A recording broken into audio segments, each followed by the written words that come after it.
This is Sports Shorts Radio. It's the fastest 2 hours on the radio, covering it all from the Fighting Tigers of LSU to the tracks of NASCAR on 104.5 ESPN Baton Rouge. Now, here's Ronnie Rance, Tommy Krysan, and Hunter McCann.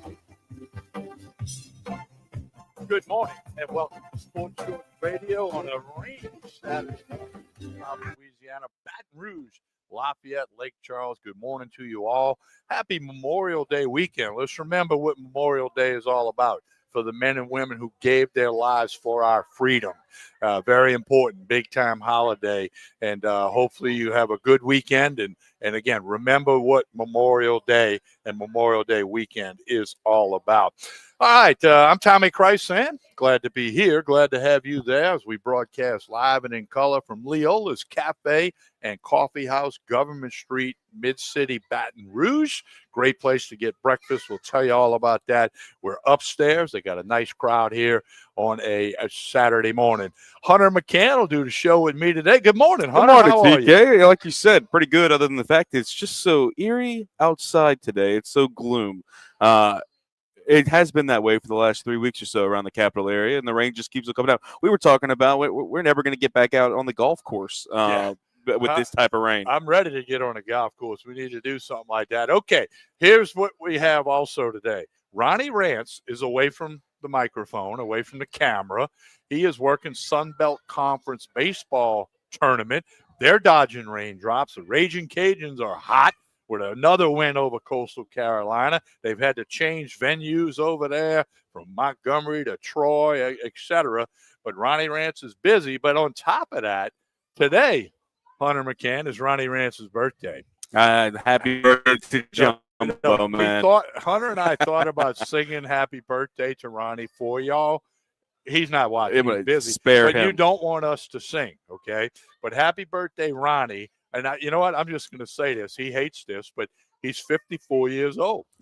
That's a lot of candles on the cake. That's got to be a fire hazard. Oh, no. It has to be. Yeah, that's a lot. Happy birthday, Ronnie Rance, Jumbo, whatever you want to go with, Baton Rouge, Rougarou, Lake Charles, Gumbo Gators. Ronnie Rance's birthday today. And ironically, as many of you know, this is the real birthday. He shares a birthday with the greatest college baseball coach of all time, Skip Bertman.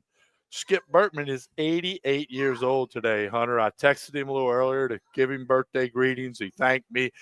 Skip Bertman, 88 years old today. The 5 national championships, 9+ years as an athletic director.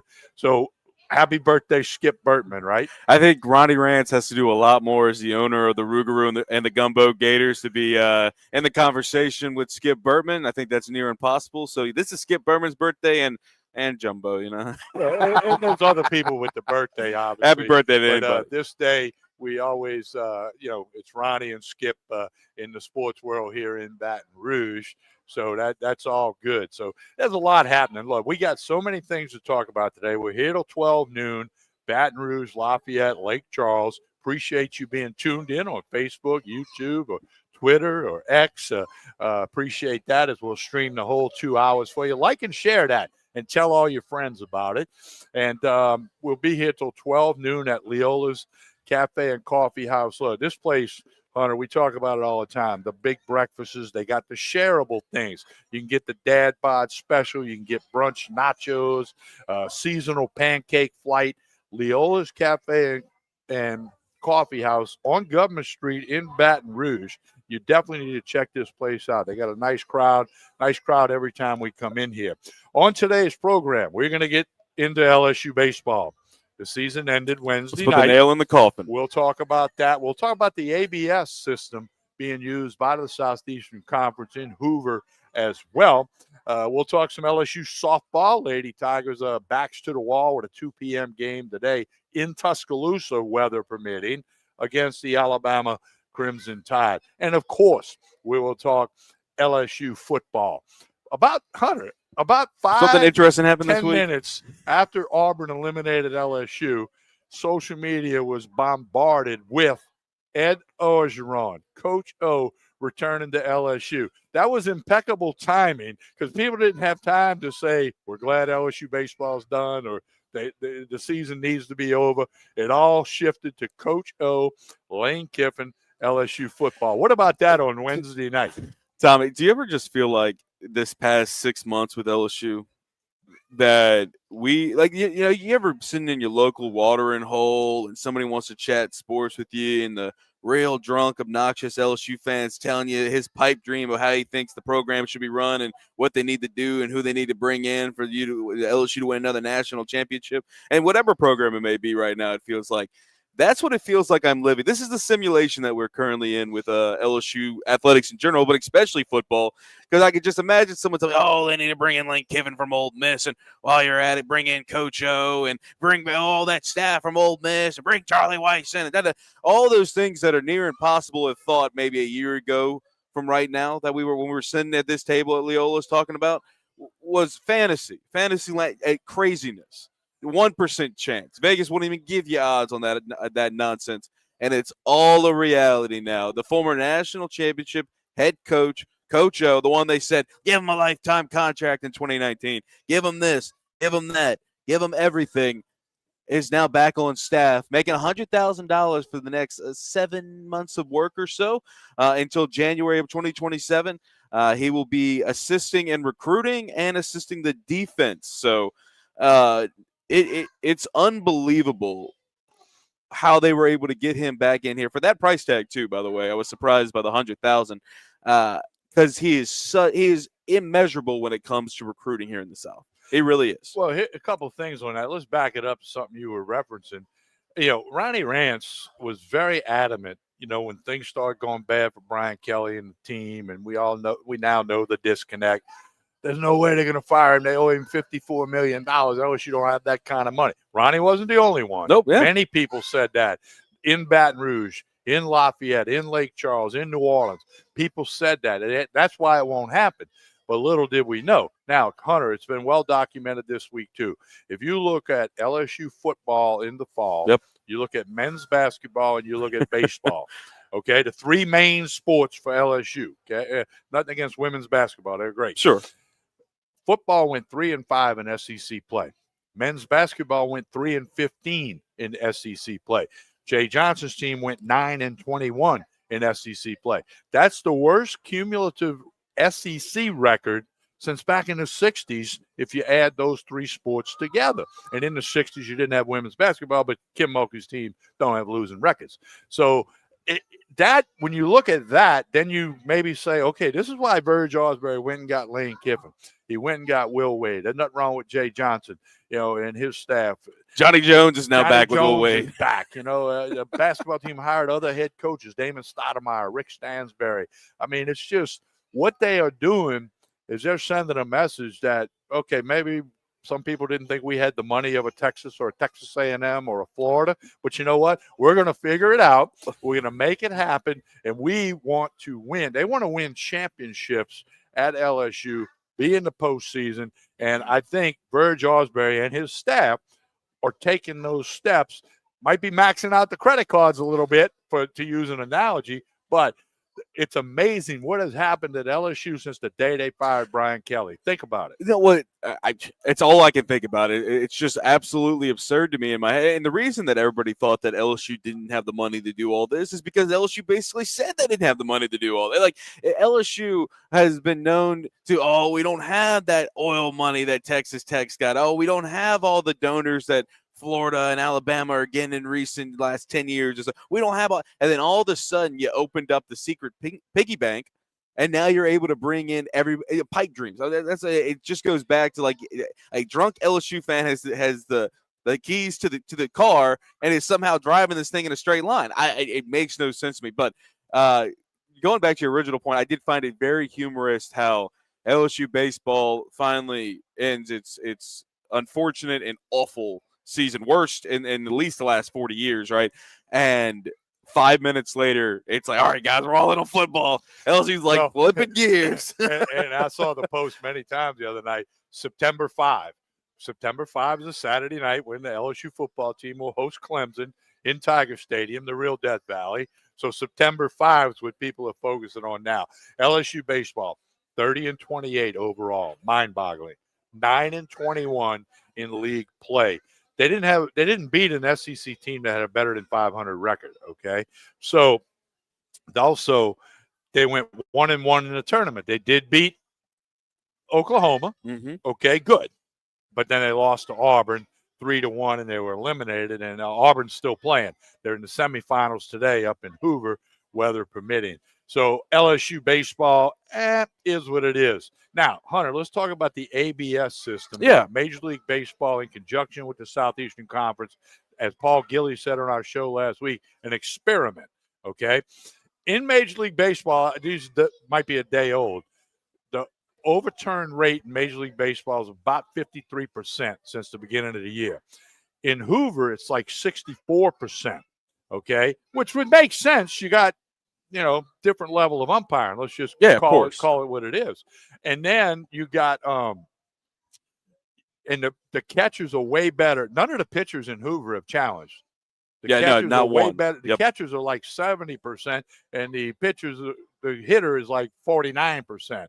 So I think it's been good. It shows that it's a tough job to umpire when these kids are throwing 95 plus and with great movement on the ball, the location. And I think for the most part, the experiment has been successful. It's not going to go away, Hunter. No. Now, next year, they may tweak some things. I don't know. Or they may add some things or take some things out, but it's not going to go away. I think it'll be in the SEC tournament next year for sure, even if it's got to be an experiment again.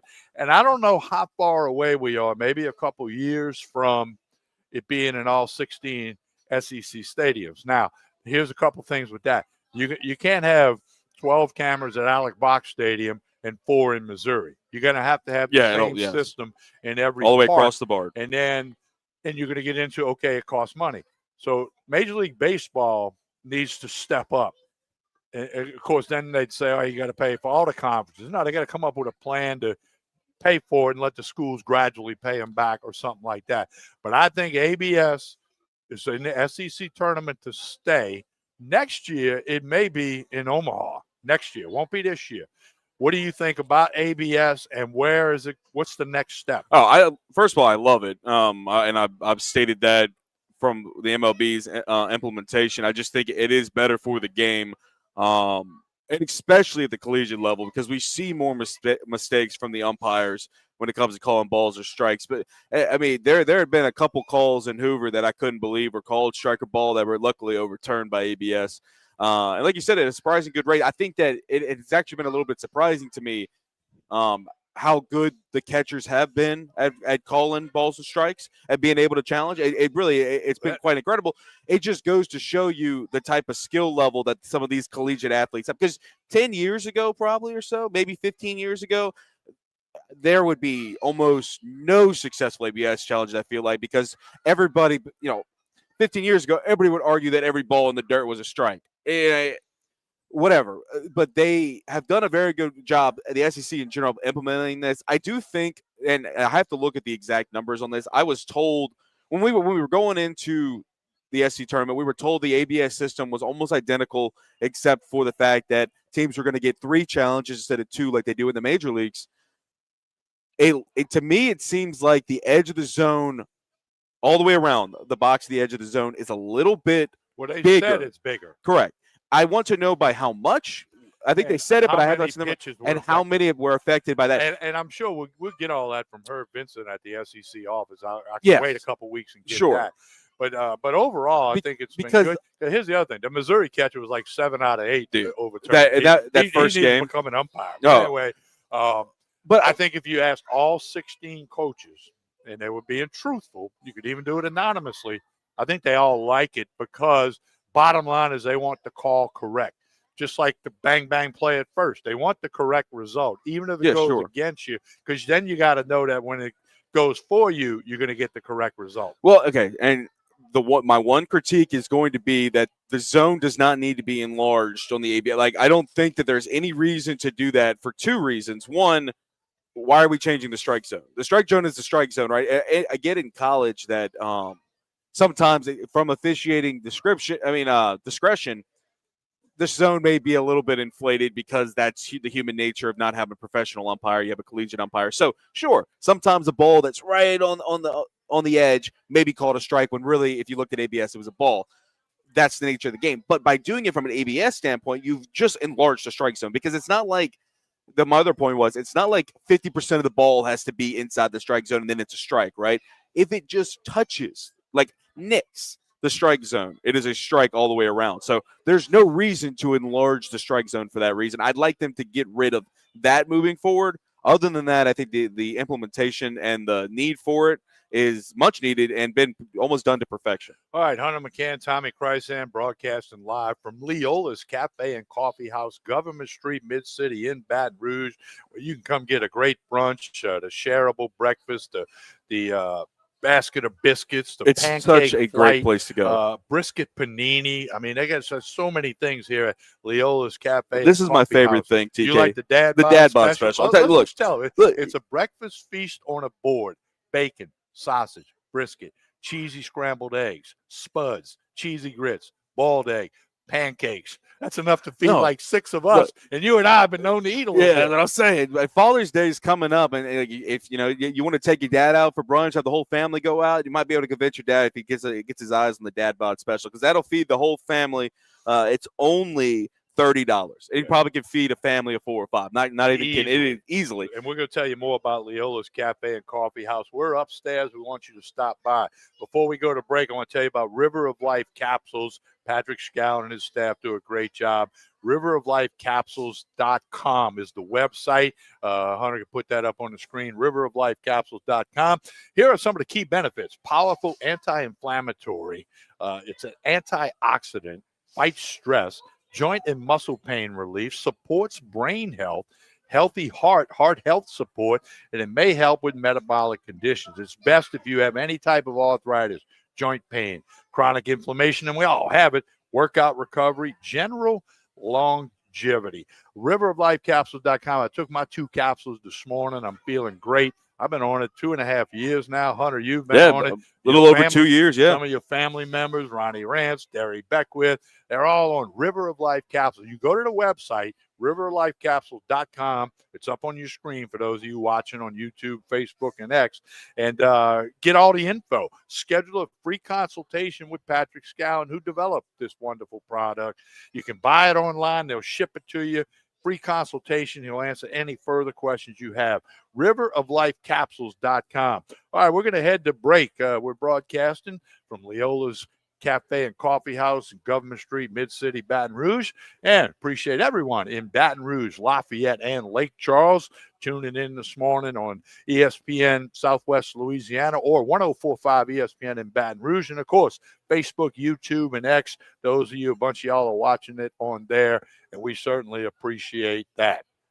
All right, we're going to take a break. We'll come back with more right after this pause.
Radio. It's the fastest 2 hours on the radio, covering it all from the Fighting Tigers of LSU to the tracks of NASCAR on 104.5 ESPN Baton Rouge. Now, here's Ronnie Rance, Tommy Krysan, and Hunter McCann.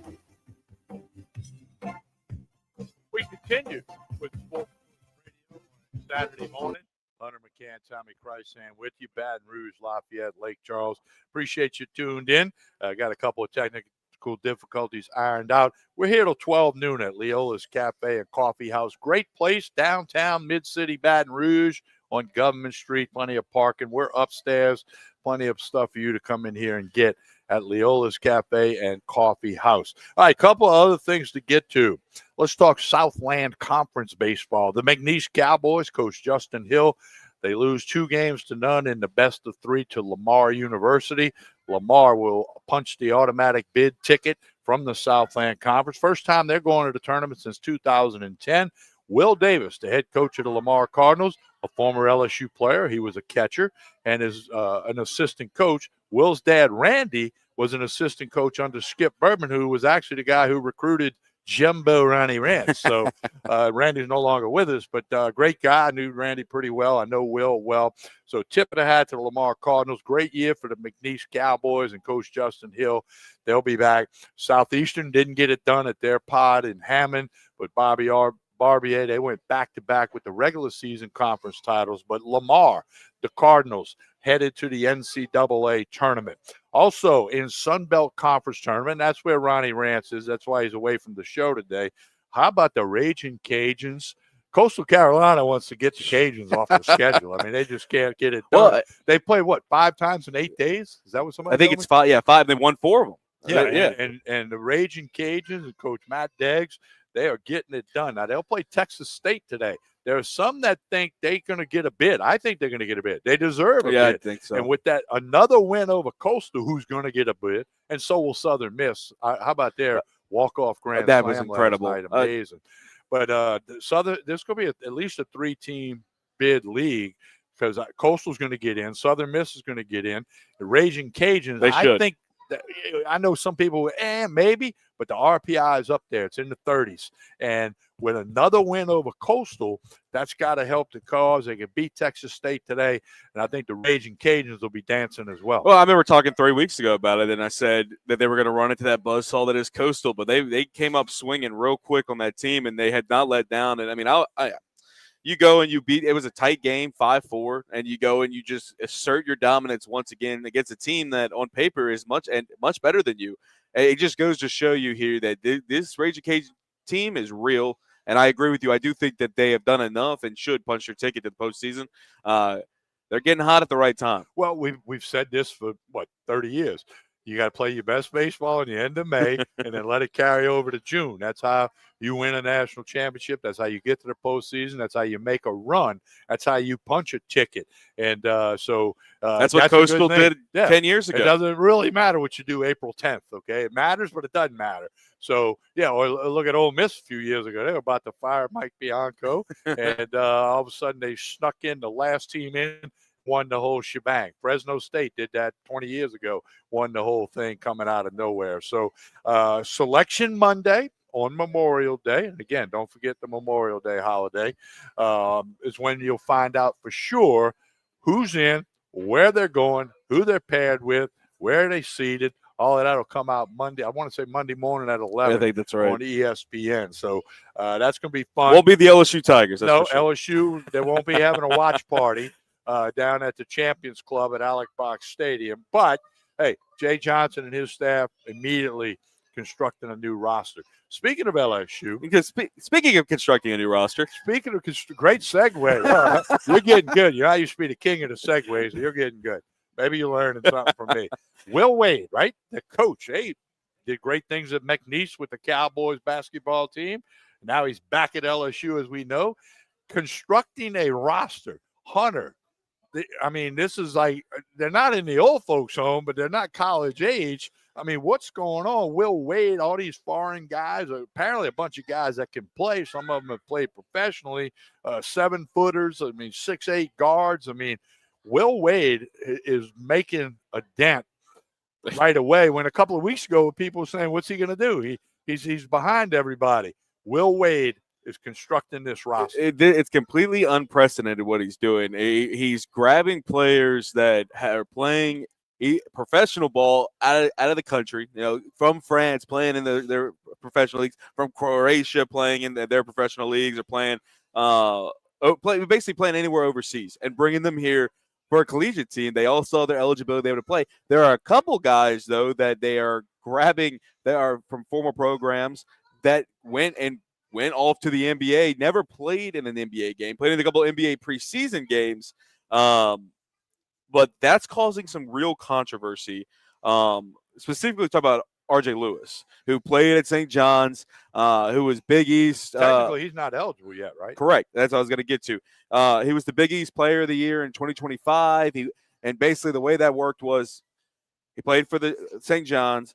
I played for the Red Storm, and then he decided to declare for the draft. He did, and put his name in the transfer portal. He did both, but he stayed in the draft too long without being able to withdraw his name. Went undrafted, so that's supposed to forego your eligibility basically when that happens. So he's going on to play professional ball. He gets signed by the Celtics. He gets signed by the Jazz, I believe. Then traded to the Celtics. Celtics waive him. They bring him to. He goes to their G League team, and plays a couple preseason games and everything like that, but never actually suits up for any type of true professional ball in the NBA or the G League, and has not done so since then. He had a couple injuries, whatever. Well, Will Wade comes knocking and says, "Hey, why don't you come play for the LSU Tigers? Because we think we can get you your eligibility back if maybe we just sue the right people, expedite some processes, and get you going." And that has caused a lot of stir in the college baseball world. And remember, Alabama had a men's basketball player this year who got a judge to rule an injunction against a ruling, and he played like 4 or 5 games. Then the injunction got tossed out, and he was ineligible again. So we will have to follow that. Hey, before we go to break, listen, we got Joel Davis coming up in about 4 or 5 minutes. At 11 o'clock today, we'll speak to Coach Brad Bass of the Catholic High Bears in Baton Rouge. 3 straight state titles, and what an epic 15-inning game they had in a win over Brother Martin out of New Orleans. So he'll join us at about 11, and we got plenty going on. Don't forget about Court Street Cafe in Port Allen. Court Street Cafe, where tonight is steak night. Tomorrow they got the brunch from 8 a.m. to 2 p.m. Jason and the staff do a super job. Court Street Cafe, Port Allen. Now, we won't do Sports Shorts Monday over there because of Memorial Day. We'll do Sports Shorts Monday on Tuesday, okay? I'll be over there at Court Street Cafe in Port Allen. Hit them up on Facebook and Instagram, and you can keep up with everything they're doing. Breakfast, lunch, dinner, the full-service bar. Court Street Cafe in Port Allen. Before we go to break, again, we're live at Leola's Cafe and Coffee House, Government Street in Baton Rouge, where you can come get anything, so many things. The pancakes, the pancake flight is unbelievable. You get all kind of different flavors. You get a basket of biscuits. You got basic breakfast, all the handhelds. How about a brisket panini or a bacon, lettuce, tomato sandwich, all at Leola's? And Tommy, this is the perfect place to try new things. It really is. There's so many good things on the menu. They also have a seasonal mimosa flight. That you can come here and try a variety of different mimosas all throughout the year. That they change their menu every season. They change it to something different. And you come get a mimosa flight to share with that dad bod special and enjoy yourself. So check out Leola's Cafe and Coffee House here on Government Street. You will not regret it. You will enjoy your breakfast, lunch, brunch, whatever it may be here at Leola's. May have to get me a Bloody Mary going. I've been known to be a fan of those in the morning times some days. All right, Baton Rouge, Lafayette, Lake Charles. We're going to take a break. When we come back, put your seatbelt on. We'll be joined by Joel Davis, who just got back from a trip to Europe. He visited numerous places. I was following it on Facebook. And, of course, Joel will want to talk about the New Orleans Saints schedule, which we all know what it is now, that released a little over a week ago. So Joel Davis is up next on Sports Shorts Radio, Baton Rouge, Lafayette, Lake Charles. Hunter McCann, Tom McChrysand. Stay with us.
on the radio, covering it all from the Fighting Tigers of LSU to the tracks of NASCAR on 104.5 ESPN Baton Rouge. Now, here's Ronnie Rance, Tommy Krysan, and Hunter McCann. We continue with Sports Source Radio, Baton Rouge, Lafayette, Lake Charles. Hunter McCann, Tommy Krysan with you. Of course, we mentioned earlier, Ronnie Rance away from the show, working the Sun Belt Conference baseball tournament, and it's Ronnie Rance's birthday. Also, happy birthday to Coach Skip Bertman, and one of the big supporters of Sports Shorts Radio, Sports Shorts Monday and Friday, Randy Jones. Happy birthday, Randy. Randy came and joined us a couple of weeks ago, last month, at BRQ Seafood and Barbecue in Baton Rouge. He can't stop by to say hello. He doesn't live in Baton Rouge, but he was in town. So happy birthday, Randy. And, of course, anyone else out there who has a birthday. Right now, put your seatbelt on. It's time for Joel Davis, Wooden Haven Furniture, right down the street here on Government Street. I heard that Joel was in Europe scouting new places for Roger Goodell to have some more NFL games. That's what I heard he was doing. The world traveler, Joel Davis. Joel, good morning, sir. What's up, dudes? Y'all doing all right? I'm doing great, Joel. How was your trip, Me man? too. Give us the quick recap of the trip. You went to like 12 countries. What did you do? Amsterdam, down the Rhine River to Italy. Lake Como, we spent 3 days in Lake Como on the back end, 2 days in Amsterdam on the front end. And let me tell you, dude, Europe is pretty damn cool. Let me just tell you that. Was that your first trip? I've never over been there. Okay, so you and your wife Yeah. went, and you loved it. You would Yeah. go back? Is that what you're telling me? I would go back just in a different process. I don't like the river cruise schedule where you got to eat at this time, you got to be back to the boat at this time. I want to be free, TK. I want to be free. I want to be able to go see. Now the 2 first days in Amsterdam, we got to be free. And the last 3 days in Lake Como, we got to be free. But all these 7 days in between all that, you're on a boat. Right? You're seeing castles. It's like going down the Mississippi River from Missouri to Baton Rouge, right? Except you're seeing castles along the way and a lot of riverbank. A lot of riverbank. Well, Joel, so y'all didn't go to Greece, right? No Greece. No. Next time you go back, go to France? Greece. You didn't go to. No, we went. Well, you can go to France when the Saints play the Steelers over there. Jumbo's Well, going. Are you in on that flight? We did some France. So we did Germany, Switzerland, France, Amsterdam, and Italy. That's Hunter, incredible. Hunter, you Yeah. just can't hide money, can you? No. I mean, Can't do look. it. I mean, I work hard, guys. I work hard, and and when you work hard, you play hard. Ronnie calls me cheap, and we know who the cheap guy is. We know who the real cheap guy is, right? He calls me cheap. I ain't cheap. He's cheap. Okay. All right. Well, Joel, plenty of things to talk to Okay. you about since you've been away from Sports Shorts He Radio. just said, okay. Yeah. So, all right, here we are. The New Orleans Saints schedule has been released. I mentioned they're going to play the Steelers over in France in late October. Your thoughts in general or in particular on the release of the Saints schedule 2026? I mean, every year that people make such a big deal out of the schedule, it doesn't really matter because you don't know who people are going to be, what team's identity is going to be. It's like week 4 or 5. I mean, the team that you lose to in the first couple games of the season, could be awful by week 10, right? And vice versa. So the schedule really means nothing to me. Other than if I was a season ticket holder, who are the home games? Who are we playing? Who can we see? What games can we travel What time? to? But you gotta, but I already spent all my money in Europe, so I'm not going to any games. Well, the Saints do open with 2 tough road games at Detroit. They're 6.5 point underdog. Yeah. Then they go to Baltimore before coming home for 3 in a row. So we're going to get a read, like you said, after 4 games or so, you'll have a read, not just on the Saints, but in the NFL. Who else does surprisingly well? Maybe who else doesn't do as well as some people thought. So I agree with you. The schedule's the schedule, and it's fun to talk about. But once they get done with, say, the Falcons, who will come in on a Monday night in the Superdome, that'll be after that game, which is game 4 on the regular season schedule. we'll have a better reading. Well, Joe, let me ask you this: Mhm. what's the floor and ceiling? Do you think, record-wise, for the Saints? If you look at this schedule, you look at the way it lines up. Do you have any type of prediction on that? Where you think the Saints will end up at the end of the season? I know there's a lot of variables. Well, I mean, injuries play such a major part in the NFL, and and how teams are going to play out throughout the season. So depending on who stays healthy, right? I mean, what happens if somebody gets injured in spring ball or summer ball, training camp? I mean, you just never know. Preseason games. I mean, it's just so there's so much. I mean, 7-9. 8-9, something like that. 8-9, 9-8. I mean, I can see that. What's But the if over Shuck under on plays wins? well, Eight- if eight Shuck and plays a well, half. I mean, they could win 10 games. Yeah. If they go on a roll, they could win 11 games. They could win 6 games. It's So just nothing there's would no surprise telling you what right the now, team really, is. Well, Nothing would surprise me. unless they're and undefeated. I did have somebody That would surprise me. sent me a text. The 3 preseason games.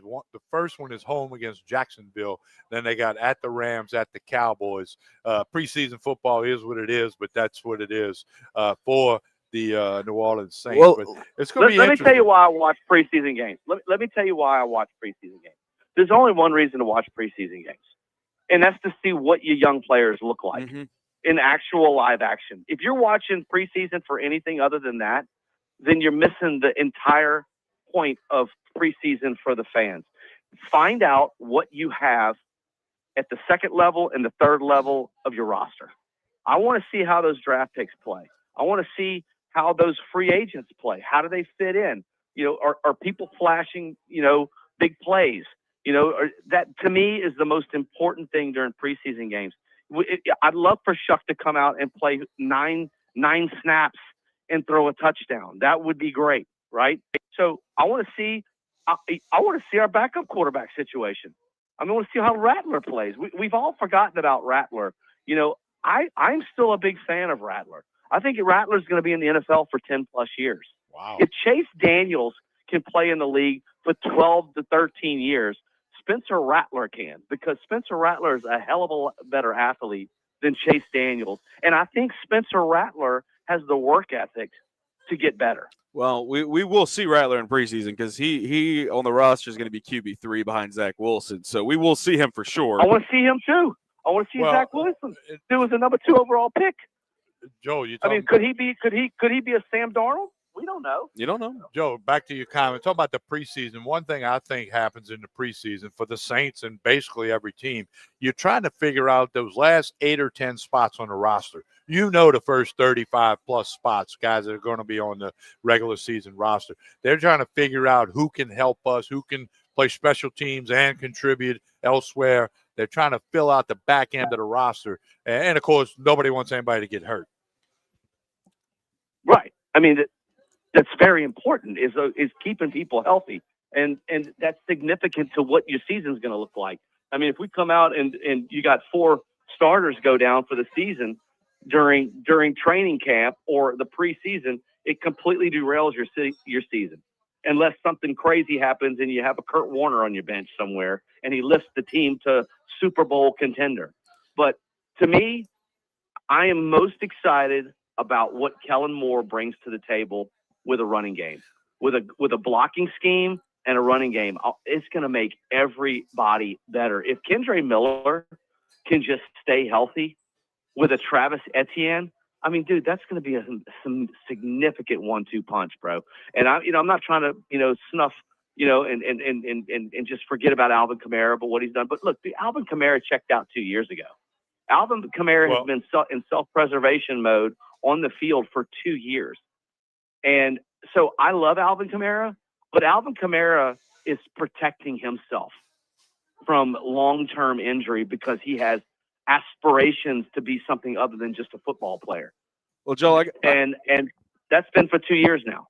Well, I got another question for you. But first of all, on the Alvin Kamara situation, I will agree with you. He's been checked out for the last 2 years. The one thing I will say, it's hard to be checked in on losing football. And I do think if the team turns it around here, you get the previous version of Alvin Kamara with the 1-2 punch of Achane. So we'll see how that goes. Well, let me tell you.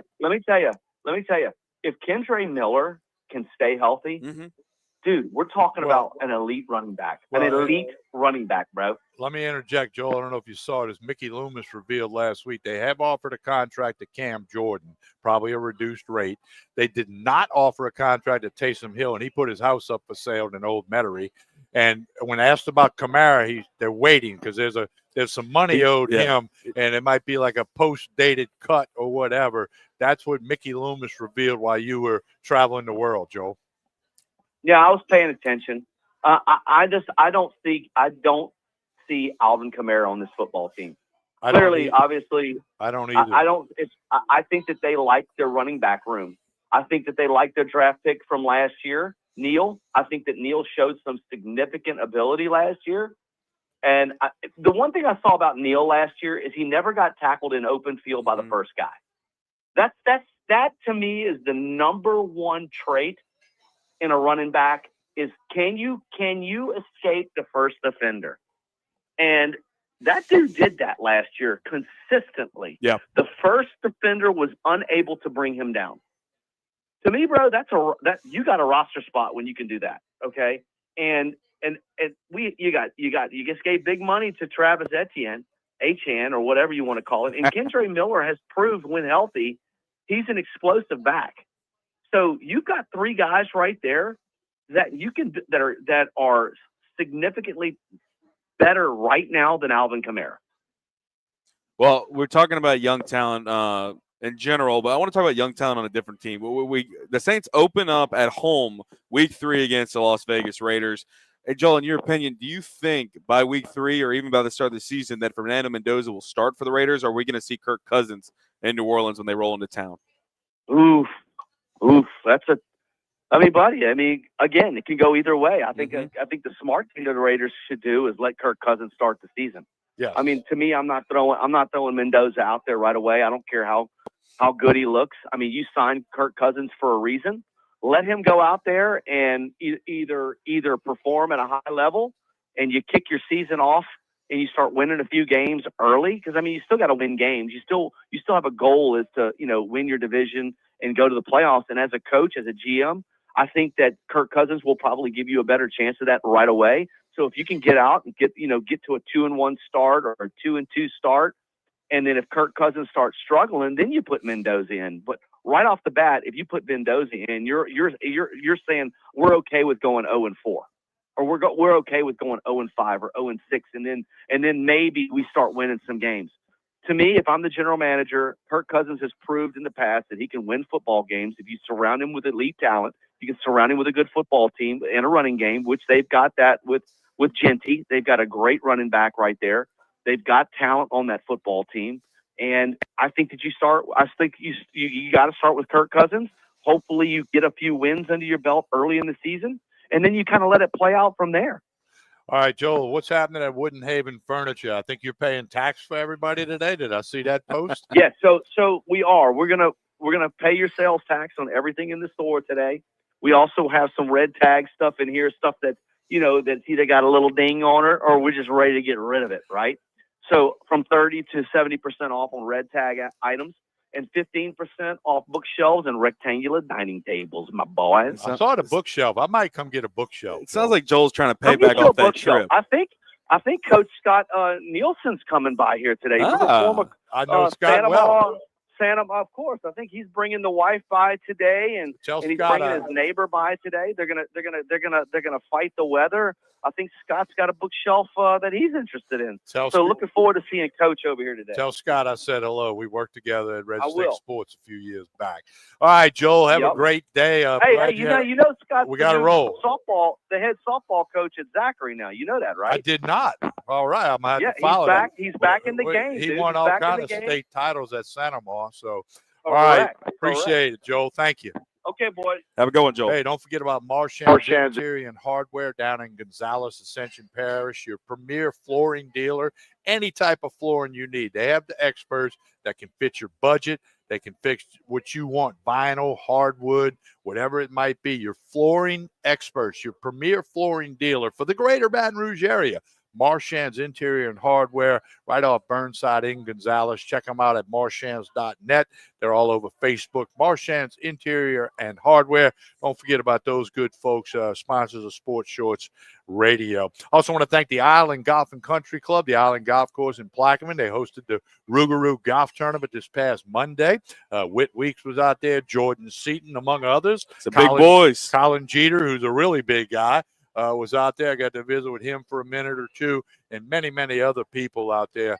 Thanks to the Island Golf Course for hosting the Rougarou Golf Tournament. The Lake Charles Gumbo Gators had their golf tournament at Contraband at LaBerge in Lake Charles. Hall of Fame golf tournament was in Alexandria last week. So golf tournaments are over. About time for Texas Collegiate League Baseball. Don't forget, coming up at 11 o'clock, we'll speak to Brad Bass, head baseball coach of the Catholic High Bears, who went back-to-back-to-back, 3 straight state titles in their division in Louisiana. We'll talk to him and about a game that ended more than once. We'll get into that with Coach Brad Bass right about 11 o'clock, maybe a minute after. Just want to remind everybody as well that if you're just tuning in, you can also watch our live stream over on Sports Shorts' YouTube and Facebook. You go to Facebook, type in Sports Shorts. It's the one written with the white background and red letters. You will see that we are live right now here at Leola's Cafe and Coffee House. That's the best way to interact with us is over there. Anywhere of the social medias, Facebook, Twitter, YouTube, you can go there and you can comment and leave us questions, ask us anything like that, and we'll answer those questions. Put any messages up on screen for you. That's the best way to interact with us over on our social medias for Sports Shorts. All right, we'll take a break. 104.5 ESPN Baton Rouge, ESPN Southwest Louisiana, covering Lafayette and Lake Charles. Hunter McCann, Tommy Krysan back after this pause. Stay with us.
This is Sports Shorts Radio.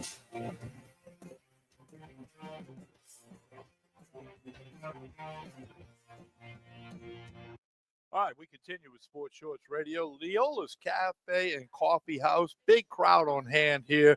They're getting plenty of the shareable breakfast, the seasonal pancake flights, the wakes, the white eggs and bacon, and pancakes, everything they got here at Leola's Cafe and Coffee House. We're upstairs if you want to stop by. Got everything you need for the breakfast, the brunch. Outstanding. I keep staring at this bacon, lettuce, and tomato sandwich. Double bacon, mayo, lettuce, tomato on white bread. You can throw some cheese on there if you want it. Leola's Cafe and Coffee House. Don't forget, coming up at 11 o'clock, Coach Brad Bass, Catholic High School Baseball, Catholic High Baton Rouge. We'll talk to him at 11.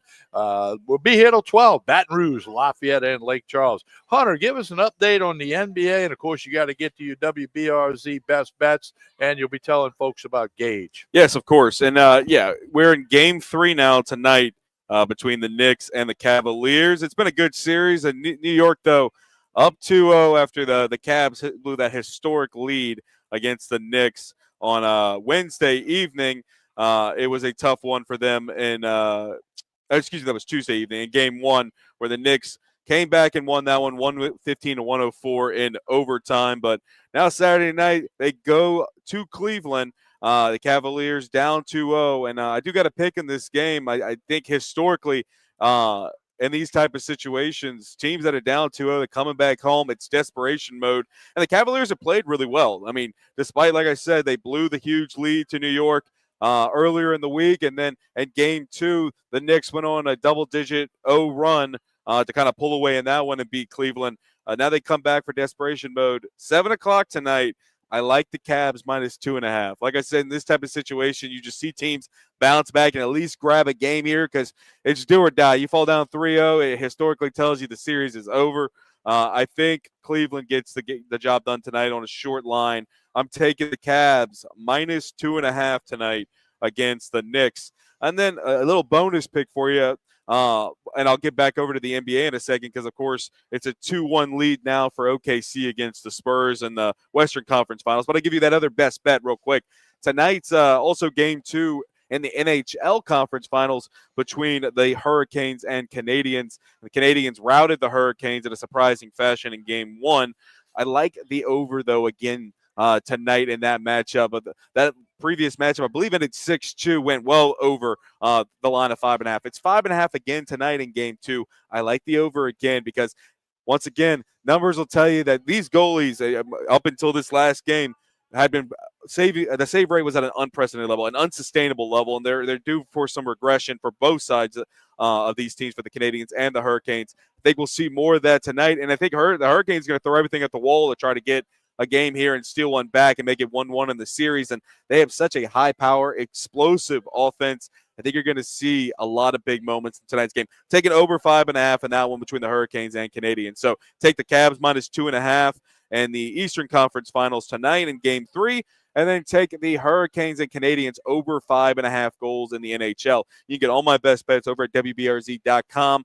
Every weekend, I'll have those picks in the MLB, college baseball, WNBA posted. At about an hour and a half or so, about 12:30, you will see those picks over at WBRZ.com. And remember, all my picks each and every week brought to you by Gage, because we're getting closer and closer to hurricane season. You need to remember to protect your home and business with a come-in standby generator from Gage, because Gage has been in business since 1980, and they're the #1 Cummins dealer in the Gulf South. You can trust them to protect your home and business with a come-in standby generator. Contact Gage at 225-753-4243, or you can visit them online at gage.cloud.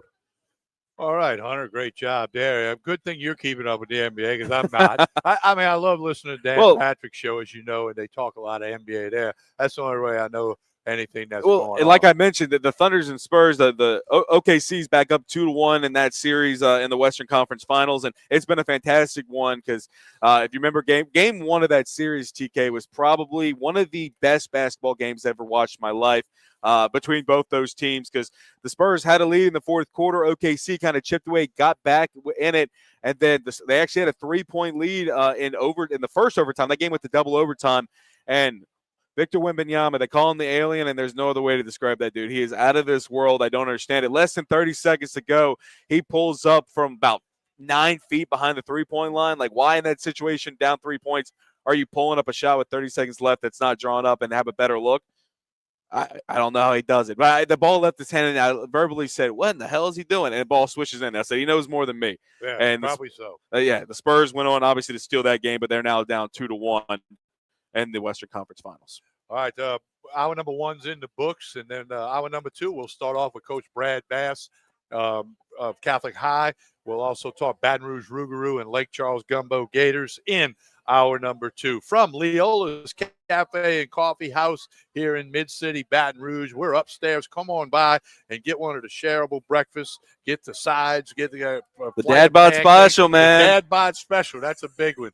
Everything you need here at Leola's Cafe and Coffee House, Government Street, Mid-City, Baton Rouge. With Hunter McCann, I'm Tommy Chrysan. We're back after this pause with hour number two and Coach Brad Bass of Catholic High, Baton Rouge.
We continue with Sports Shorts Radio from Leola's Cafe and Coffee House. Just visited with the owner, Ryder, for a minute.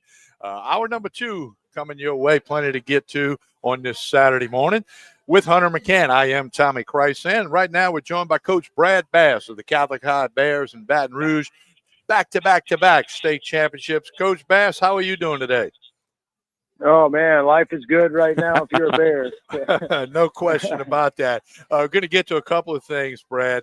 First off, the 3 straight state titles. Was there a point a little earlier in the season when you thought to yourself, like, hey, this team's got a chance to do a lot? Yeah, look, at the beginning, we knew we were returning a lot of players, especially I think we turned over 7 of 9 guys in last year's starting lineup. But the one thing that was consistent was the pitching staff. And you know how this game is, man. It's pitching and defense.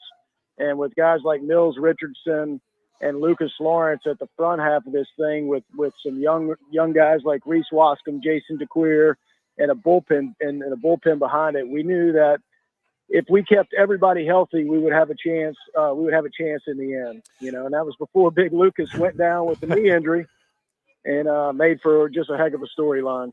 We're speaking with Coach Brad Bass, Catholic High Baton Rouge. Coach, many exciting games during the year, but game 2 of the final series against a good Brother Martin team out in New Orleans, 15-inning contest. You guys thought you won it in the 9th. You won it in the 15th. Have you ever seen, I mean, the old saying, go to the baseball field, you might see something you've never seen before. That was the case in Sulphur that night. Talk about the 15-inning win over Brother Martin. Oh, man, once you think you've seen it all, just like you said, man, you something pops up that you never expected. But it's funny, earlier in the day we went to lunch and our athletic director was asking me and the assistant coaches, you know, what was one of your most memorable games that you won, and maybe what was one of the most memorable games that maybe you didn't win. And no matter what we said then, it has all changed today. You know, what a epic game for both teams. I mean, both teams founded by the Brothers of the Sacred Heart. And I said this after the game, and I mean it. You got to see what happens during the hallways from 7 o'clock in the morning to 3 o'clock in the afternoon on full display. And that's the charism of the Brothers of the Sacred Heart and what they build. And 2 teams that refuse to lose and went at it like true warriors in a incredible fashion. So, Coach, Hunter McCann here. Talk to me a little bit about that situation, though. How do you keep the team kind of locked in when you get in that type of situation where you feel like the highs of the highs there and you won the game there in the 9th inning, and then, of course, the game drags on until the 15th? How do you keep them locked in after the moment kind of slips away like that? Yeah, no, look, and that's not something that happens on the spot. That's something that happens, you know, over the long haul. But we talked about this all the time. Like, competition and pressure doesn't create character; it does reveal it. And I think what we got to see in that most high moment. I mean, you talk about the ultimate high, and then within 5 minutes, the most incredible low, and then to be able to bounce back. That's just a true testament to the heart and soul of this team, and that is absolute the players. Well, and baseball is a game of adjustments, so that was probably the major adjustment, the biggest adjustment you as a coach with your team had to make when you think it's the walk-off win, and then all of a sudden it's not. I mean, that's an extreme, and let's hope that doesn't happen to anybody again.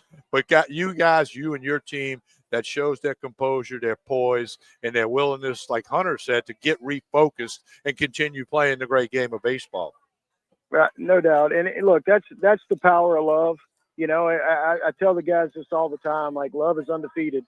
And you go look into any great championship team at any level, whether it be in the 9-year-olds all the way up to Major League Baseball or NFL or NBA, the one thing they'll all tell you, the X factor of those special championship teams is the chemistry. And that's exactly what I think held this group together, is that they truly did love each other. They may not be blood related, but they're certainly related with the essence of the Cur Dog, and it will be family for life. Well, and you know, you got lots of great players, lots of great coaches that help you. Let's talk about Lucas Lawrence, the big, tall left-hander, the son of Joe Lawrence, who was a major leaguer, one of the founders of the Marucci Bat Company. And Joe actually, after he got done with baseball, came back, played a little wide receiver for LSU's football team. Talk about Lucas Lawrence, not just what he has meant to you. He is an Ole Miss commitment, but he threw a no-hitter in the playoffs. No-hitters are rare, especially in the playoffs. Oh my goodness. Like, and Lucas, you go back to November when he tears his ACL, and, the immediate thought for me is that it's over. And Lucas looked me dead in the eyes and said, I'll be back. And lo and behold, an epic recovery, gets back right around at the 6-month mark, gets in the district, and ends up throwing 2 no-hitters, one being on the grandest stage of them all in the state finals, which it's just a testament to him and his work ethic. And I say this all the time, when your best players or your best teammates and your best leaders, you really have something special. And that's what Lucas was able to bring to the table for this team. But testament to him and his family, and so happy for him. So excited for his future. Hey, any coach would like a guy that would look you in the eye and say, I'll be back. I mean, if you get a bunch of those guys, you end up with the 3 straight state titles, and you've got other titles. But, I like what you say about the love of each kids and what they learn at Catholic High School during the day, and they transform that out to the baseball field, into the batting cages, locker room, on the bus trip, whatever it is. I mean, that speaks volumes for what you and your staff are doing with these kids. Yeah, man, I appreciate it. I like to think we were smart enough not to mess it up with something that's already good that goes on in the hallways. So, well, as Coach Bertman always said, just fill out the lineup card and let them go play. Yeah. But so what's next, Brad, for Catholic High baseball? I mean, obviously, getting 4 championships would be, a great thing. But you guys, I'm sure, are right back to work, because you're not going to forget what got you 3 straight state titles. Yeah, no doubt, man. And that's the one thing about winning, and I'm sure it's like this in business and in every aspect of life, it will never be enough when you're a competitor, so where each championship is so unique, and you never get used to that feeling. That feeling is the ultimate joy. Phil Jackson even said that, when you win a championship, you feel such pure joy. It's like getting a glimpse into heaven. That's how powerful it is. And it's addictive, and you got a lot of people that's going to chase that feeling again, and we certainly will too. And with the guys that we got returning, and some of the guys that we got coming up through the program, we're excited. And look, we're trying to go chase that national championship again, and we got to taste that in 2024. But that's the ultimate high, and we're going to keep chasing that. And if people aren't laughing at our goals, they aren't big enough. So we embrace all criticism, and that pressure is an absolute privilege to be a Catholic High Bear. Well, it doesn't happen by accident. Obviously, hard work pays off. I know you guys work very hard. Brad Bass, head coach, Catholic High Bears in Baton Rouge. Brad, we appreciate your time on this Saturday morning. Great job. Tip of the hat to you, and we'll visit again down the road. Awesome, man. Thank you guys for having me on. All right, that's Brad Coach Bass. And, I mean, again, you can't – you win 3 straight titles, including a national title. I mean, how do you say it? It happens within, and it doesn't happen in Sulphur. It happens in the many months of work and hours of work and hitting in the cage, pitchers working in the bullpen, working on defense, which Coach Bass pointed out is so important.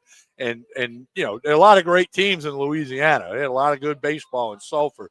St. Charles Comets got another title. I mean, it's just amazing to see the level of baseball and the level of coaches, head coaches and assistant coaches throughout the high school ranks in Louisiana.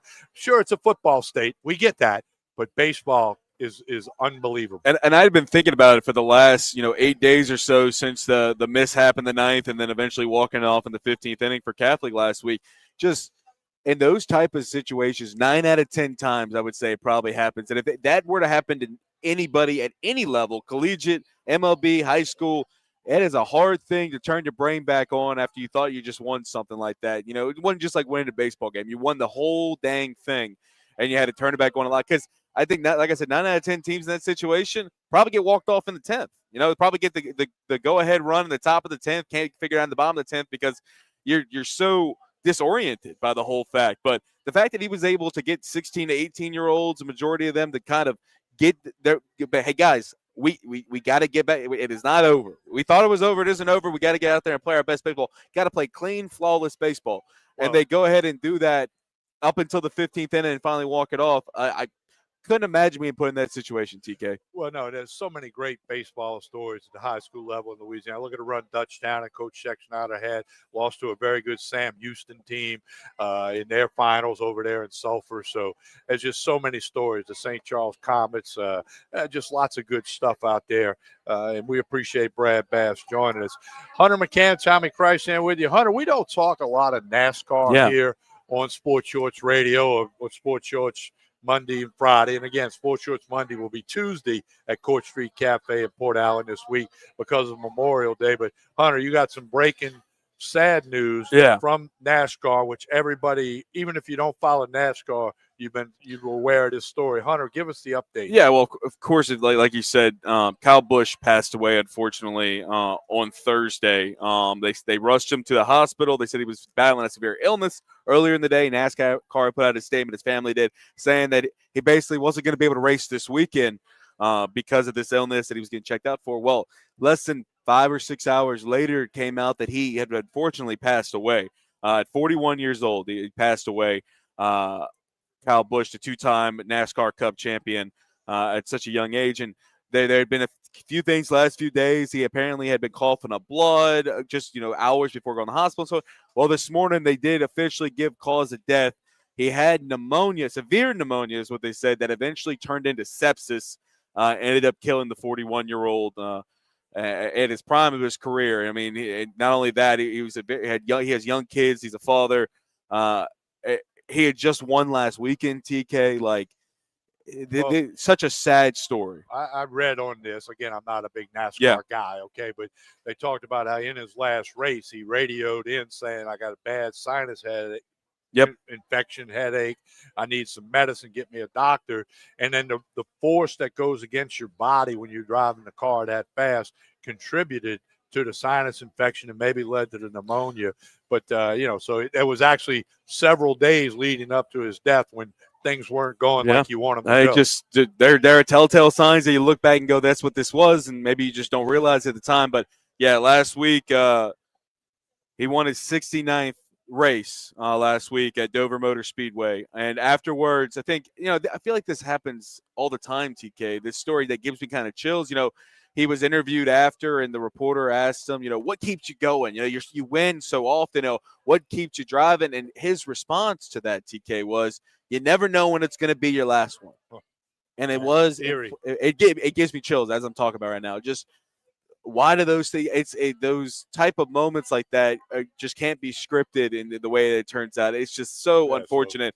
And my prayers radiate to him and his family and all his loved ones. And the world of NASCAR will forever be changed for that fact. But 41 years old, Kyle Busch died of severe pneumonia and then turned sepsis. And admittedly, I'm not a big NASCAR guy, NASCAR fan. I follow it only on the surface. I know many of the names, but there are millions of people who, love NASCAR. They go to the races. They don't miss it when it's on TV, and they follow it like I follow baseball on a daily, hourly basis. So some very sad news from the world of NASCAR. Before we go to break, I want to again tell you about riveroflifecapsules.com. Patrick Scallon and his staff have developed this product. You need to go to the website. Those of you watching on YouTube, Facebook, and X, it's on the screen. It's a powerful anti-inflammatory. Don't take those over-the-counter items. They have bad side effects. There are no negative side effects from River of Life. It's an antioxidant. It's a joint and muscle pain relief. Supports brain health, mental clarity, heart health support. Could help with metabolic conditions. If you got arthritis, you got some joint pain, you're old and achy, you got some inflammation, you need River of Life capsules. It'll help you. Those of you guys that work out all the time, whether you're walking, you're running, you're hitting the weights, riding the bike, it can help with that. General longevity, riveroflifecapsules.com.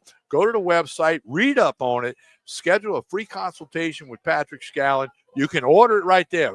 $39.99 a bottle, 60 capsules in the bottle. It's a steal. Ship it to you. I took my 2 River of Life capsules this morning. I've been on it for 2.5 years now, and I can't do without it. Man, I'm an old guy. When I get those aches and pains, give me that River of Life capsule. Plus, it's helped my mental clarity. Some people might debate that, Hunter. I would. I think you would. But I think I'm doing better. So we always want to remind you about riveroflifecapsules.com. Get with Patrick. And I can tell you this.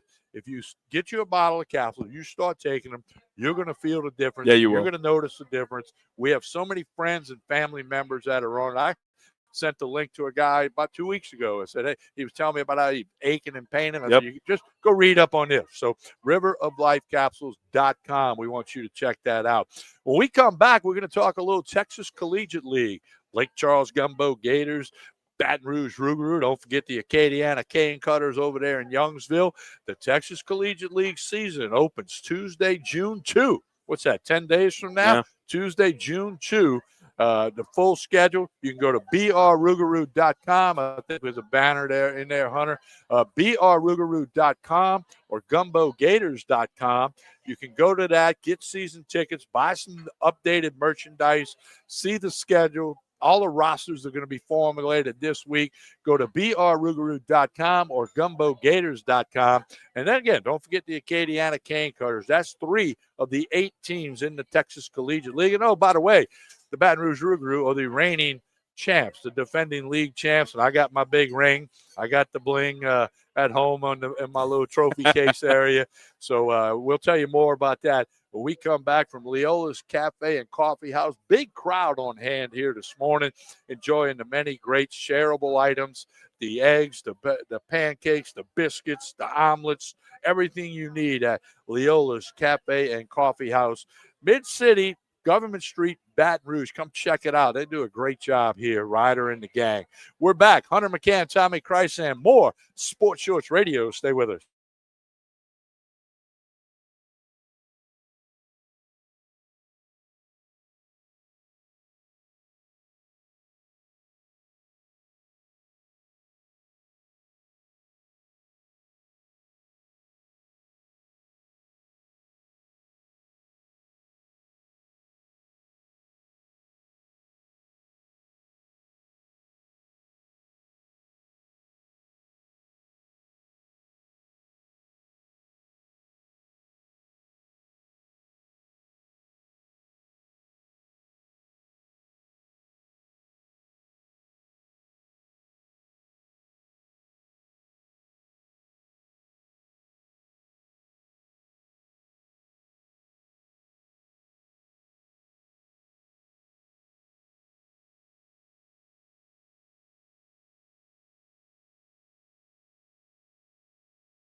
Welcome back to Sports Shorts Radio.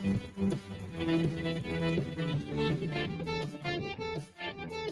continue Sports Coast Radio on this Saturday morning, Baton Rouge, Lafayette, Lake Charles. Appreciate everybody being tuned in. We're here every Saturday, 10 a.m. to 2 p.m. and started a couple of weeks ago streaming on Facebook, YouTube, and Tommy Krysan at X. So we want to get you, make sure you share that with everybody. Tell all your friends. We're at Leola's Cafe and Coffee House, as we mentioned.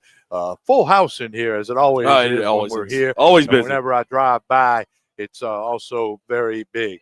Hey, SEC baseball today starting in about 45 minutes. Florida and Georgia in semifinal number 1. It'll be followed by Arkansas and Auburn. That's the 4 teams left. So Georgia's the 1 seed. Then you got 5, 6, 7. Florida's 5. Auburn 6, Arkansas 7. That's what's happening in Hoover with the SEC tournament. Tip of the hat to the SEC Network guys, Peter Burns and David DeLucci, Jared Mitchell, Todd Walker, Chris Burke, Kyle Peterson, Lance Cormier. We can go down the list. They've done a great job helping present that tournament to everybody. Hunter, speaking of SEC, LSU Lady Tigers softball. Yes. Give us the latest update on them. Yeah. They're down 1-0 in the Super Regional against the Alabama Crimson Tide in Tuscaloosa. Update us. Yeah, it was a rough game 1. They got shut out 7-0 yesterday thanks to fantastic pitching on the mound for the Crimson Tide. Jocelyn Brisky, of course, has had a phenomenal season. She hit 1 hit shutout with 11 punch-outs to give the Crimson Tide a 7-0 victory over LSU softball. So it's do or die today for LSU's softball team. Beth Torino, of course, trying to get this team into the College World Series. But like I mentioned, game 2 today, 2 o'clock. It's going to come down to can LSU, who had a tough draw, really, and it came down to matchups. They're paired up against the number 1 team on their side of the bracket, the Crimson Tide, of course, who are 53-7 on the year, have been a near perfect team. It's very difficult going into Tuscaloosa, knocking them off. But LSU softball the last 2 months or so have played near perfect softball and definitely have the capability to do so. Just hope they can get some runs on the board today. Well, they have a large number of Lady Tiger softball fans in Tuscaloosa. I was at my favorite watering hole, the Jefferson Lounge, last night, and they had the game on. I couldn't hear the announcers, but I could see there were a good number of Tiger fans there. And also, but obviously in Tuscaloosa, there were a whole lot more Crimson Tide fans. And it'll be a tough task for LSU to win today and tomorrow. Tomorrow would be the if necessary should LSU win at 2 o'clock today. Game scheduled for 2 o'clock. Just stay connected on social media in case there's any weather updates because, as you know, every tournament, whether it's the Southland, the Sun Belt, the SEC tournament, everybody's been dodging raindrops for a while. Even had some of that with the high school playoffs. So keep connected. Everybody knows how to do that. Yeah, absolutely. But the way that the season started for this softball team, was a little lackluster and getting off to in conference play and everything. And they quickly turned into a powerhouse in terms of softball. Like they've done real well. Pitching's done fantastic. The bats are coming alive at the right point. They looked all out of sorts yesterday at the plate. Just could not locate Brisky's fastballs at all. Could not make contact. And like I said, 11 punch outs at the plate. So they have the firepower to do this against this Alabama team. I do think they can go blow for blow, but being down in a 1-0 hole on the road is a difficult place to come back from. Well, and I was telling people last night, the coach of Alabama, Pat Murphy, was actually the coach at LSU for a day. You remember that? I don't remember that, no. Yeah, he was announced when Yvette Girard left. He was announced as the head coach for LSU softball. I completely forgot that happened. I'm just going to say it was a Tuesday morning. Sure. And I could be off on the day. Well, by Wednesday afternoon, he wasn't the coach. He changed his mind. And there's been coaches over the years that have Georgia Tech basketball coach did that many years ago. But and all of a sudden he wasn't the coach, and now he's at Bama. Beth Torino got the job after Murphy had it for one day, and her record speaks for itself. Beth Torino, has been very solid and consistent with LSU softball. Well, did you not know I didn't have that one on my wheel. I don't remember that. I don't look it up. Yeah, I might have to. I don't know why I don't remember that, but I feel like I would. It was very brief. And, obviously. You know what I mean? Yvette Girard's a Hall of Famer, Louisiana Sports Hall of Fame, one of the greatest coaches ever. And it was when she finally decided not to coach anymore. So anyway, we'll see Right. all of that. So keep your eye on that, you Lady Tigers softball fans. You know what? We hadn't talked much about Kim Mulkey. She's been getting some signees and some portal. There's been kids. I But feel it's like always she's been been under overshadowed by the craziness, you know? by the Lane Kiffin, Ed Orgeron, Will Wade, Johnny Jones, all that stuff. Kim Mulkey's still working very hard, and She always everybody is. knows Kim Mulkey. She wants another championship. Oh, of and course. She's working all day, every day to move towards that goal. Well, they're doing the right things. I still think that last year's team, with the depth that they had, got shortchanged a little bit in terms of the expectations of what we thought that team could be.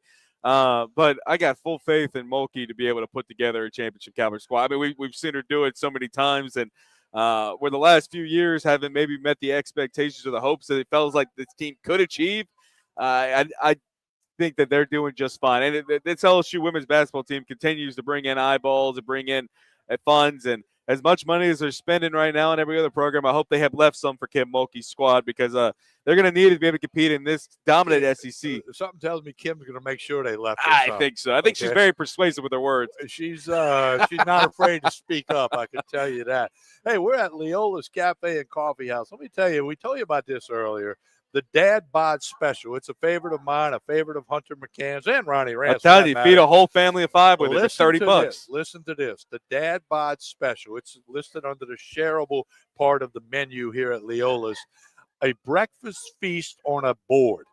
Bacon, sausage, brisket, cheesy scrambled eggs, potatoes, spuds, cheesy grits, boiled egg, and pancakes. The pancakes here are really good. All of that is the ultimate brunch experience, the Dad Bod Special. Get you a mimosa, get you a Bloody Mary, get a Diet Coke, whatever you want. You can't go wrong with the Dad Bod Special. How come we don't have one? Oh, we're going to have to order one. We've been too busy. We're working too hard over here. I'm looking at this double bacon, lettuce, and tomato sandwich. Ooh. I may go with one of those. And they got the basket of biscuits. They got shrimp and grits. You name it. You really need to check out Leola's here on Government Street in Baton Rouge, not far from downtown. That's like my worst nightmare, TK. What's that? This BBLT. You don't remember that? I don't like bacon. I don't do bacon. Oh, then Hunter won't That's double bacon. That, yeah, I'm not a bacon guy. But he might order like the pancake. Or the basket of biscuits where you get the house. I'm a real butter. simple guy, man. I want some eggs, I want some sausage, some pancakes, and I am happy to go. Maybe some toast. I don't like bacon, man. Ronnie Rance, again, happy birthday, Ronnie. Yes, happy birthday. Today. Happy birthday, Skip Bertman. He's 88. Happy birthday, Randy Jones, one of our big followers and always makes comments for us. It's his birthday, and many, many others as well. But Ronnie Rance, one of his favorite things to eat is bacon. I know. You know, he shames me, man. Other favorite thing is to eat? Seconds. Okay? He loves to eat bacon, and his favorite thing to eat is seconds, okay? He going to go get that second serving. But I know he's missing. He shames me every time that I remind him that I'm not a bacon guy. I know. So does everybody, though. I like bacon. I don't love it as much as Ronnie does, but I'm all about some good bacon. I mean, I'll eat some sausage. I'll eat some ham, maybe. No bacon. I'm good. Okay, well, I got a lot of things I don't eat that you probably do eat, but we can save that for another day. From Leola's Cafe and Coffee House, Mid-City, Government Street in Baton Rouge. You folks in Lake Charles, Lafayette, when you come to Baton Rouge, make sure you put it in the GPS and get to Leola's Cafe and Coffee House on Government Street. They're open 9 to 3 every day, except for on Saturdays and Sundays. They're open 9 to 4, so you get that extra hour in the afternoon. If you come by here, like same thing with BRQ, you go by, you're going to go back. There's no question you're going to go back. You'll find some stuff that you really like. All right, we're going to move towards a break, come back, final couple segments of the show coming up. Baton Rouge, Lafayette, Lake Charles. We'll mix it up on some different sports topics with Hunter McCann. I'm Tommy Krysan, and you are listening to Sports Shorts Radio, Baton Rouge, Lafayette, Lake Charles. Stay with us.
We continue with Sports Shorts Radio on a Saturday morning. Baton Rouge, Lafayette, Lake Charles, Hunter McCann, Tommy Chrysan with you as we push you up to 12 noon. Live from Leola's Cafe and Coffee House in Mid-City, Government Street, Baton Rouge. You do want to check them out. Hunter, let's go back to the LSU football topic. There's some things we talked about Lane Kiffin. We talked about Ed Orgeron. A couple other things we want to talk about regarding LSU football, which is now the prevalent topic with baseball season coming to an end Wednesday night. Now everybody's thinking LSU football, and the anticipation and excitement is through the roof. Oh, absolutely. And not only that, because of Lane Kiffin being your head coach and all the story topics and college game days coming to town for LSU Clemson with Dabo Swinney and the crew rolling into the real Death Valley. And then, of course, LSU, a 2.5-point underdog against Ole Miss in week 3 when they go to visit Oxford. I expect that LSU and Ole Miss will also be college game days location for week 3. It's got to be. It's going to be. It has not been officially been announced, but it absolutely will be. And then not only that, we got some football news last night. Another quarterback added in the transfer portal yesterday, Caden Martin, who you may know as a former Tennessee quarterback, Lee Martin, who T. Martin, who was the quarterback in, I believe, 99 or 2000. He was the quarterback after Peyton Manning. Correct. His son, who started at Miami, transferred to Middle Tennessee, is now coming to LSU. So can't have too many quarterbacks on the roster. So, yes, the son of T. Martin, Caden Martin, will now be an LSU Tiger. And T. Martin, of course, is now an offensive analyst for LSU. So he's now also on staff. And, TK, I know you have a good story about T when he was quarterback at Tennessee. I've never met T. Martin, but he was the quarterback who replaced Peyton Manning with Coach Phil Fulmer, and obviously won the national title for to the Tennessee Volunteers. And there was a joke back then. I hope T takes this right. He's probably listening. That there was the reason he carried his football helmet to class every day was so he could remember his name, T. Because obviously Tennessee has the big T on the helmet. Helmet. But, he bounced around the NFL for a little bit. I know Lane Kiffin and LSU glad to have him as an offensive analyst. He's always been the offensive guy. He was a national championship quarterback. The list of national championship quarterbacks is not real long when you consider the big picture, and T. Martin is on that list. Great to see his son, Caden, coming in to be a part of the quarterback room at LSU, because there's still some uncertainty about Sam Leavitt. Yes. Now, one thing about Leavitt, when the Saints drafted Jordan Tyson, the wide receiver, the NFL was showing the clips of Tyson, and that was Sam Leavitt throwing the ball passes, in most cases. So, but, he's coming off of a minor surgery, and then you got some other quarterbacks in there. We said this, Hunter, you can't have too many good quarterbacks, and they can all make each other better mentally and physically and understanding the game of college football and the landscape of it now. Well, and going into this game against Clemson, LSU, even with the quarterback, not really uncertainties, because Sam Leavitt's the starter. He's the starter. He's expected to be healthy by then. He should be ready to go by fall camp. Everything should be good to go for him. So even with the minor uncertainty, they're 11.5-point favorites in Lane Kiffin's very first game in Tiger Stadium, where it's going to be almost impossible to find a seat, find a ticket into Death Valley. The place will be rocking to the bone because it's the first time, TK, since 2020 when LSU played that COVID year against Mississippi State, which was already a crazy season with the shortened schedule and just a conference schedule, that they have a home opening game the first week of the season, because every other game had been at UCLA, Vegas for USC, 2 at Florida State, and then, of course, last year in at Clemson, South Carolina. So they have not been at home for week 1 in quite a long time. It already was going to be rocking for that reason. Then you add Lane Kiffin. Then you add Charlie Weiss. Then you add Coach O. Then you add the plethora of offensive talent that they brought in from the portal and brought in from Ole Miss. Oh, yeah, and then, of course, College Game Day is going to be here, and you're playing Clemson and Dabo Swinney. That's a huge, huge melting pot of reasons why this game has got some juice to it. But they're 11.5-point favorites against the Clemson Tigers. And LSU beat Clemson in Clemson last year to open the season. I was down in Gulf Shores. A game of what we thought was against top 5, what would be top 5 quarterbacks. What a turn after that game for both teams. Now, That's a 6:30 game, as you mentioned. ESPN College Game Day will be in town. That's going to be wild and It's gonna be crazy insane. on the LSU campus. A 6:30 kick. They're going to start tailgating probably Friday morning, and might be Thursday morning, man. 11.5-point favorite. Keep in mind, LSU has a home game the next week against Louisiana Tech. The Bulldogs from Ruston have a really good team, and then Game 3 is at Ole Miss, September 19th. The hotel rooms are $1,000 a night up there. Can't Get do it. You're going to have to stay an hour or two away, which Ronnie Rance is doing. Birthday boy today. I bet he's still trying to blow out all them 54 candles. But so LSU football, that's the topic on the top of everybody's mind now. There's no other program in the country, LSU as a whole, not just LSU football. There's no other school in the country that can have the type of performance that they had it, like we mentioned earlier, in conference play across football, basketball, and baseball, and still have this much excitement for the next season. Because you get Lane Kiffin in here, and all of a sudden, the way that if you ask an LSU fan, in year one of Lane Kiffin, LSU's winning the national championship in an undefeated fashion. That expectation is not a reality. I mean, can they do that? I mean, I guess. But the college landscape of football is just what happened with LSU in 2019 and how dominant they were. There's a reason they're called the best team possibly ever to touch turf at the collegiate level. You won't see that again. But basketball's got juice with Will Wade and, of course, Johnny Jones on staff, and your average age of 24-year-olds that are some of them professional players at the NBA or would have been at the NBA level or overseas. And then, of course, you can call it whatever you want. I'm going to call it a LSU baseball fluke. I think Jay Johnson learned a lot this year when it comes to recruiting and when it comes to putting the staff together, putting a roster together. I have full faith in Jay to be able to turn it around for next season. So there's a lot of excitement moving into, it's like 200-plus days until we get back over to baseball season. And there's just so much excitement for LSU athletics where, you would think going into the season after the performances you've seen that it would be, maybe they'll turn it around. Everybody's expecting a lot from these new coaches and new staffs. Well, we're not going to go through the whole LSU football schedule right now. We got plenty of time to do that all summer and in August. But on back-to-back Saturdays in November, Alabama, Texas, and Texas, both in Tiger Stadium, November 7, November 14, Alabama, Texas both come into Tiger Stadium. That's going to be an amazing 8-day run. So it will not happen like this. It has never happened. But if there was ever an argument to be made that when it would happen, it'd be that week. From my knowledge, I looked it up a few weeks ago. College Game Day has never gone to the same campus in back-to-back weeks ever. And at least in recent memory, never gone to the same campus. They've gone to the same teams because they go and play, but have never gone to the same campus.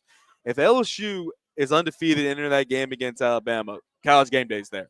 100%, mark it on the calendar. I don't even have to look at the rest of the slate.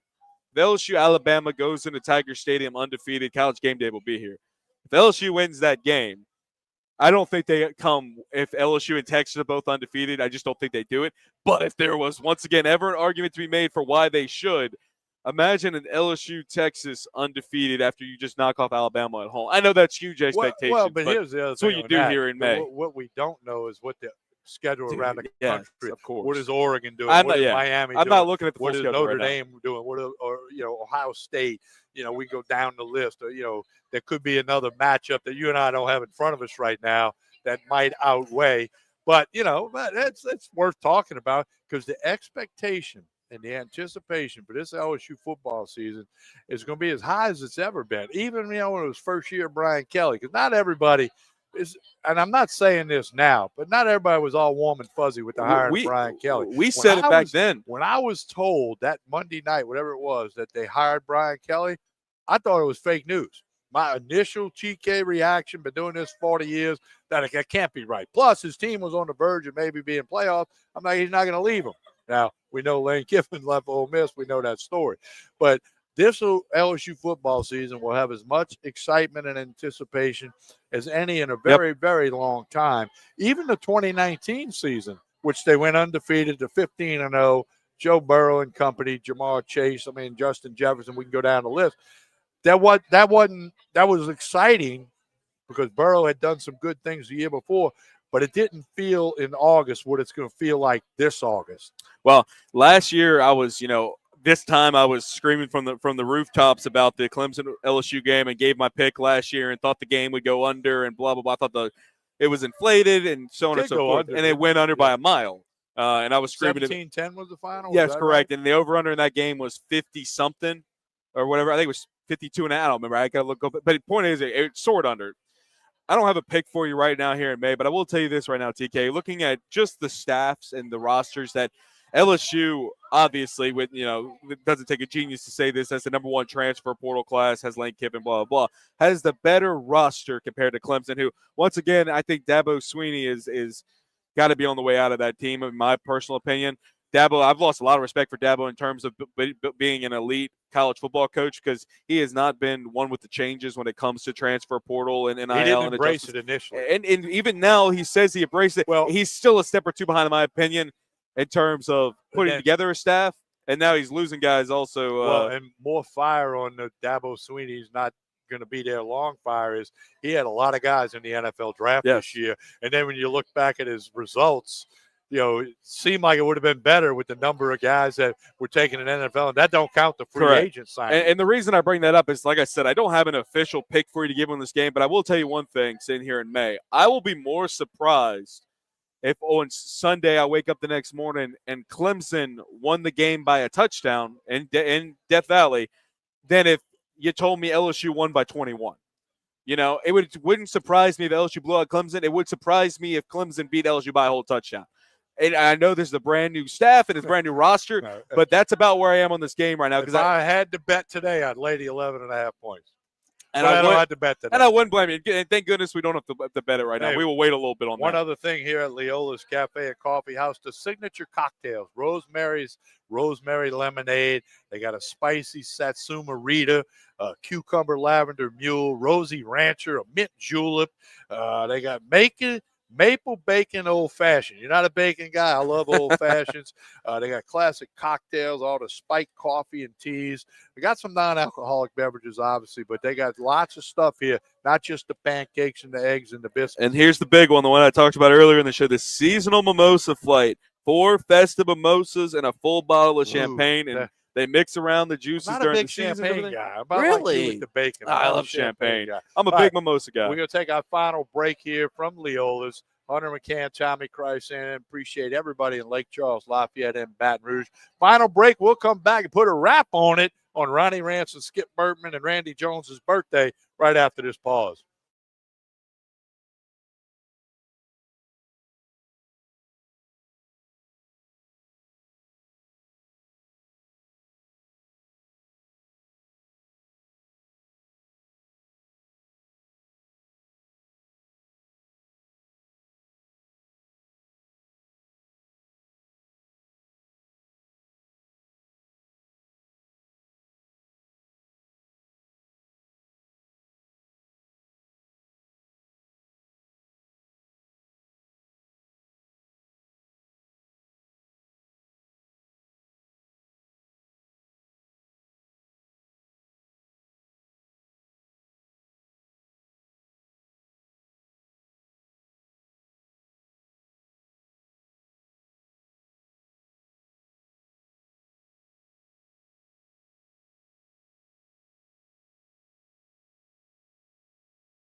back to Sports Shorts Radio.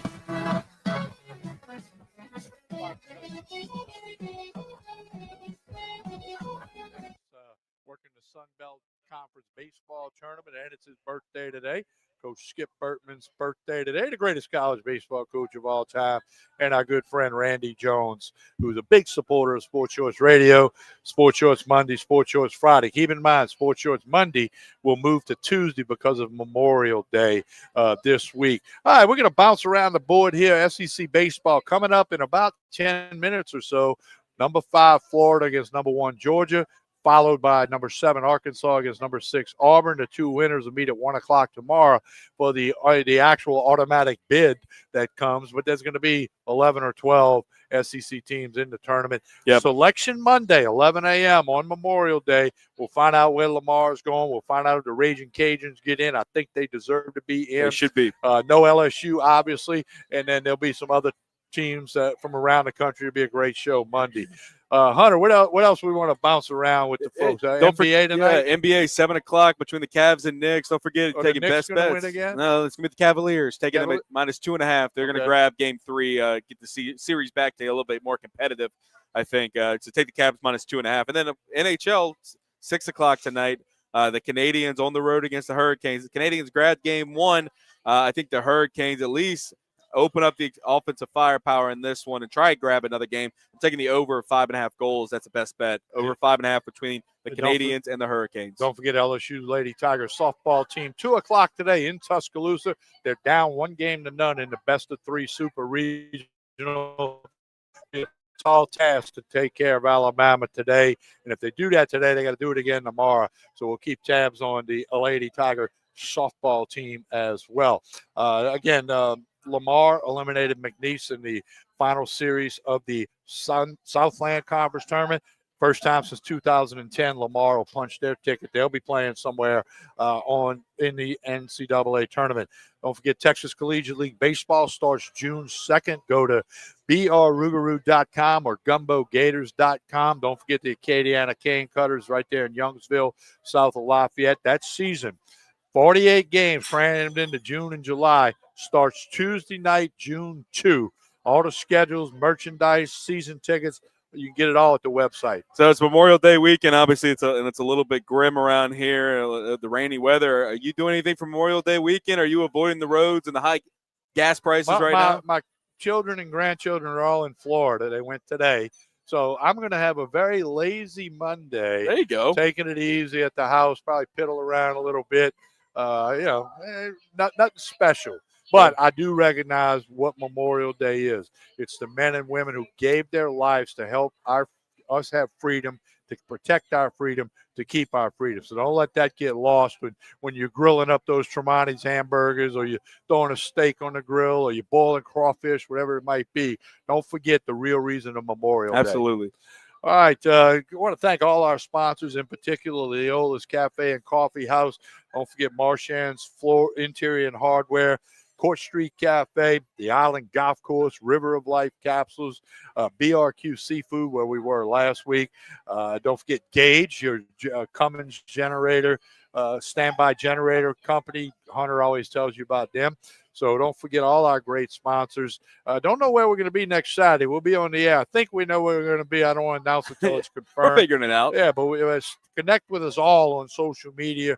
Hunter McCann, Ronnie Rance, Sports Shorts, Talking Sports with TK, Tommy Price, and follow all the social media platforms. Even Joel Davis, you can go check him out at Wooden Haven Furniture. Yeah, check him out at Wooden Haven Furniture. He's paying the sales tax for you today. All right, as we wrap it up from Leola's Cafe and Coffee House, happy birthday, Ronnie Rance. 54 candles on the cake. That's got to be a fire hazard. Skip Bertman, 88 years old today. Many other people have a birthday, but we always mention them guys, especially when it's actually on a day when we broadcast. Which it is today. I texted Ronnie this morning. You did. I texted Coach Bertman this morning. We did all of that. So like and share this show. Tell everybody about it. Sports Shorts will be back Tuesday night from Court Street Cafe in Port Allen. We hope you have a wonderful rest of the weekend. Dodge some raindrops. Enjoy baseball, softball, golf, whatever it is you want to do. Hunter, great job. Appreciate you doing everything. Absolutely, sir. Today. It's a really super job. And thanks to the great folks here at Leola's Cafe and Coffee House, Sports Shorts Radio, Baton Rouge, Lafayette, Lake Charles. We'll talk to you again next Saturday morning.